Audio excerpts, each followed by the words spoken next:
उत्तराखंड में एसआईआर की प्रक्रिया चल रही है और पहले फेज के बाद करीब 19 लाख लोगों को नोटिस दिए गए हैं, जिससे पूरे राज्य में हड़कंप है। अब नैनीताल में तो एसआईआर नोटिस के बाद कोरोना और नोटबंदी जैसे पैनिक वाले हालात बन गए हैं। वोटर्स अपने नामों को ठीक कराने के लिए पोलिंग बूथों पर पहुंच रहे हैं और इन बूथों पर भारी भीड़ मौजूद है। लोगों को डर है कि उनके नामों को सरकार काट न दे, वोट से वंचित न कर दे।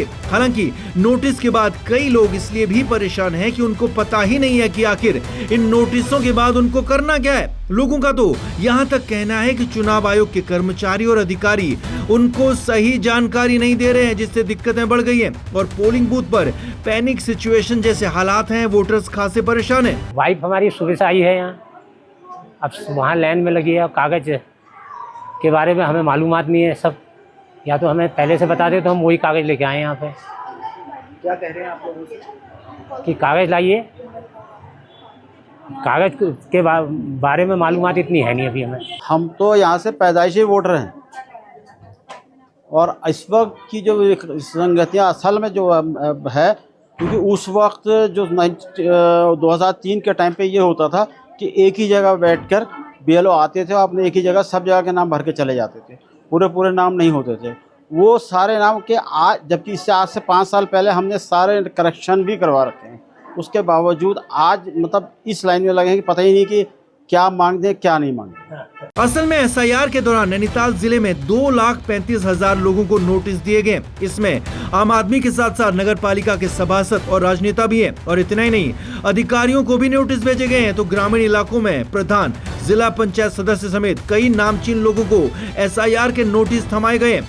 हालांकि प्रशासन इन नोटिस को सिस्टम जनरेटेड एरर बता रहा है और सभी से अपील भी कर रहा है कि उनके अधिकारी जल्दी इसको ठीक कर देंगे। प्रशासन का मानना है कि ज्यादातर नोटिस नाम और सरनेम की मात्रा और आयु को लेकर है और उन्हें जल्दी ठीक किया जा रहा है, लेकिन इसके लिए कुछ दस्तावेज भी देने होंगे। सभी मतदाताओं से पुनः अपील है कि संयम और धैर्य का परिचय दें।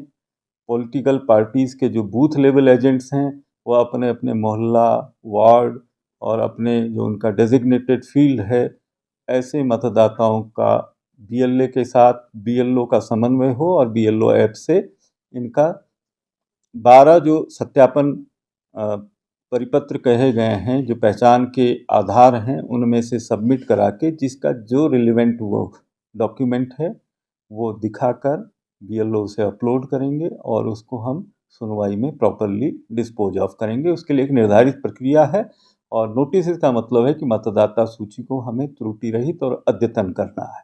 इसके लिए 87 हमारे असिस्टेंट रजिस्ट्रीकरण अधिकारी लगे हुए हैं, सारे एसडीएम्स उसमें निर्वाचक रजिस्ट्रीकरण अधिकारी हैं, डिप्टी डीओ हैं, बीएलओज की भारी तादाद है। तो इसमें मैकेनिज्म बना हुआ है कि उसे कैसे कलेक्ट करना है, कैसे उसमें सुनवाई और अपील होगी, वो सब उसमें प्रोसीजर में लिखा हुआ है। हालांकि प्रशासन इस बात को कह रहा है कि कुछ कागज दिखाकर वो अपना नाम वोटर लिस्ट में शामिल कर सकते हैं, लेकिन धरातल पर कई तरह की दिक्कतें इन आम आदमियों को आने लगी है।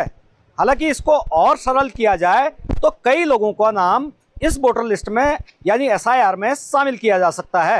Virendra Bisht, news page, Nainital.